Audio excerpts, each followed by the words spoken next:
추석 명절이 이틀 앞으로 다가왔습니다. 오늘 하루 시골 장터에는 온종일 사람들의 발길이 이어지면서 넉넉한 인심과 활기가 넘쳤습니다. 새만금 국제공항이 100대 국정과제에 포함됐는데 세계 잼버리가 열리는 2023년 전에 개항을 하려면 풀어야 할 과제가 적지 않습니다. 고가도로나 다리 아래 주정차를 하거나 물건을 쌓아둘 경우 자칫 대형 사고로 이어질 수 있지만 여전히 안전 불감증에 빠진 곳이 많습니다. 도내 제조업과 비제조업 모두 인력난과 인건비 부담이 크게 상승한 것으로 나타났습니다. 시청자 여러분 안녕하십니까? JTV 8시 뉴스입니다. 민족 최대 명절인 추석이 이제 이틀 앞으로 다가왔습니다. 대목을 맞은 시골 장터는 차례상을 준비하러 나온 사람들의 발길이 이어지면서 그야말로 문정성시를 이뤘는데요. 넉넉한 인심이 가득했던 추석 대목장을 주혜인 기자가 다녀왔습니다. 추석을 앞둔 시골 장터는 오랜만에 떠들썩한 활기가 가득 넘칩니다. 이른 아침부터 줄을 잇는 손님에 시장 상인들의 인심도 더욱 넉넉해집니다. 엄청 많이 오시고 물품들을 많이 골고루 다 찾아가시니까 그게 행복하고 또 덤으로 드리는 게 많으니까 그래서 전통시장을 더 찾으시는 것 같아요. 대목을 맞은 떡집은 말 그대로 온종일 눈코 뜰 새가 없습니다. 이건 아직 손님 반도 안 왔습니다. 내일 되면 더 오실 거고요. 더 잘 돼야죠. 그래야 장가도 가고 그럴 수 있어서요. 고소한 기름 냄새를 풍기는 전집. 어머니가 고단할세라 아들과 며느리까지 찾아와 팔을 걷어붙였습니다. 큰 며느리, 우리 아들 명절마다 와서 이렇게 도와주는 게 너무나 고맙고 감사하지. 자식들에게 하나라도 더 해주려는 마음에 장바구니는 점점 더 커지고. 손주, 손녀 내일 오는데 이제 시장도 볼 겸 이제 과일도 사고 이제 여러 가지 준비해야죠. 오랜만에 내려온 손자는 할머니와 함께 나선 시장 나들이가 마냥 즐겁습니다. 오랜만에 시골 내려오니까 할머니 보아가지고 참 좋아요. 한가위를 앞둔 시골 장터에는 대목을 맞은 신바람과 가족들을 기다리는 들뜬 기대감이 가득했습니다. JTV 뉴스 주혜인입니다. 전북의 공항 불모지에서 벗어나기 위해서는 새만금의 공항이 건설돼야 합니다. 다행히 새만금 국제공항이 정부의 100대 국정과제에 포함됐는데요. 관건은 세계 잼버리가 열리는 2023년 전에 완공하는 겁니다. 송창용 기자의 보도입니다. 지난 7월 정부는 100대 국정과제를 발표하면서 새만금 국제공항을 포함시켰습니다. 항공수요 조사가 이루어지고 있는 새만금 국제공항 신설이 한층 탄력을 받게 됐습니다. 그러나 이것만으로는 부족합니다. 현재 새만금 국제공항 완공 시기는 9년 뒤인 2026년입니다. 이대로라면 2023년에 새만금에서 열리는 세계 잼버리를 공항 없이 치를 수밖에 없습니다. 이 때문에 전라북도는 우선 1년이 걸리는 예비타당성 조사의 면제를 정부에 요구하고 있습니다.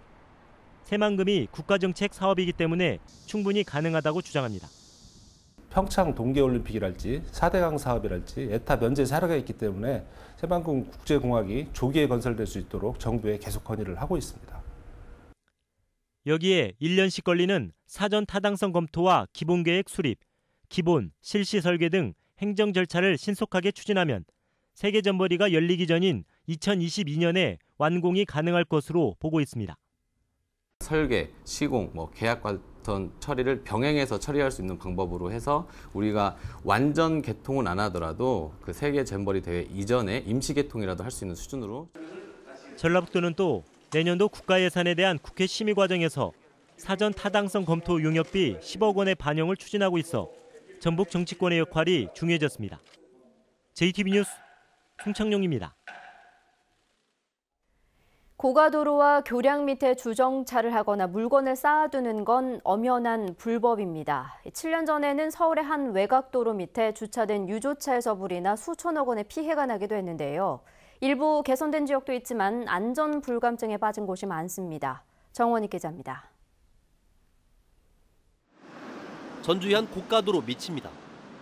올해 들어 차량의 짐을 막는 경계석이 설치되자 깔끔하게 변했습니다. 오랫동안 도로 밑을 가득 채웠던 불법 주정 차량과 쓰레기들이 감쪽같이 사라졌습니다. 예전에는 지금 불법 주차들도 지금 무지 심했었고요. 그리고 불법 쓰레기 투기가 무지 많았었거든요. 지금 많이 깨끗해졌어요.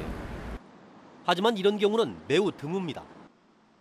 익산의 한 고가도로 및 폐기물을 가득 실은 화물차는 물론 버려진 차량들이 먼지를 뒤집어 쓴 채 방치돼 있습니다. 장롱과 소파 등 각종 쓰레기들까지 쌓여 2년 전에는 불이 나기도 했습니다. 그것 때문에 그 일반 우범 지역도 될 수가 있고 거기서 화재가 나가지고 이쪽에서 차가 진행 방향에서 차를 막힌 적도 있어요. 이 철도 교량 및 역시 마찬가지입니다. 고무통과 의자 등 가연성 물질들이 잔뜩 쌓여 있습니다. 현장 확인이나 단속은 전혀 이루어지지 않고 있습니다. 거기요? 네, 거기 관리자한테 바로 지시해가지고요. 바로 치우도록 하겠습니다. 불이라도 나면 대형 사고로 이어질 수 있는 만큼 철저한 단속이 시급해 보입니다. JTB 뉴스 정원익입니다. 추석 연휴를 이틀 앞둔 가운데 고속도로 정체 현상이 조금씩 심화되고 있습니다. 한국도로공사 전북본부에 따르면 호남 고속도로의 경우 평소 2시간 30분가량 걸리는 서울요금소에서 전주요금소 구간이 현재 4시간 20분가량 소요되고 있습니다. 또 서해안 고속도로는 서서울 요금소에서 동군산 요금소 구간이 평소의 2배 가까운 4시간 50분가량 걸리고 있습니다. 도로공사는 내일 오전 8시부터 정오 사이에 가장 많은 귀성 차량이 몰리면서 정체 현상이 더욱 심화될 것으로 내다봤습니다.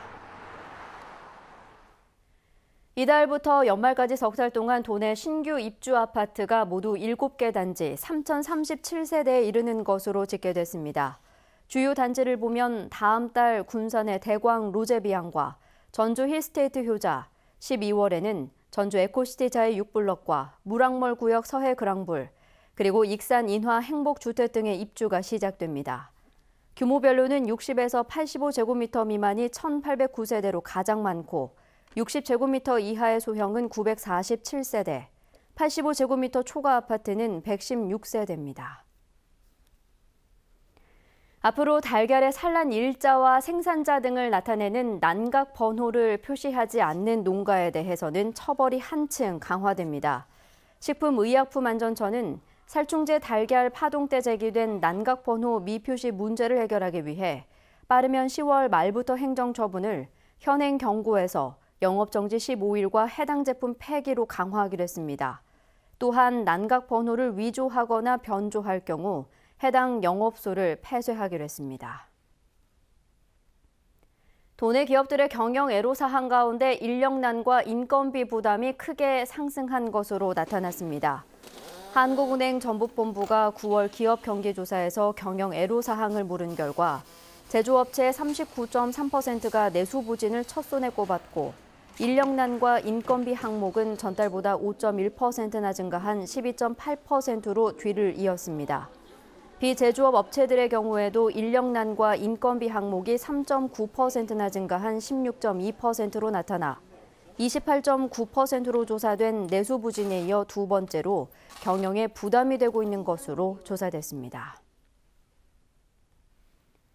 강력 범죄 예방을 위해 도입된 DNA 채취가 무분별하게 이루어지고 있다는 지적이 제기됐습니다. 법무부가 더불어민주당 이춘석 의원에게 제출한 범죄 유형별 DNA 채취 현황에 따르면 지난 5년간 검찰이 실시한 DNA 채취 8만 7천여 건 가운데 44%가 상해와 폭행, 주거 침입 등 단순 폭력 사범을 대상으로 이루어진 것으로 나타났습니다. 이 의원은 DNA 채취가 파업 노동자나 집회 참가자까지 광범위하게 이루어지고 있어 인권 침해 소지가 크다며 엄격한 기준이 필요하다고 밝혔습니다.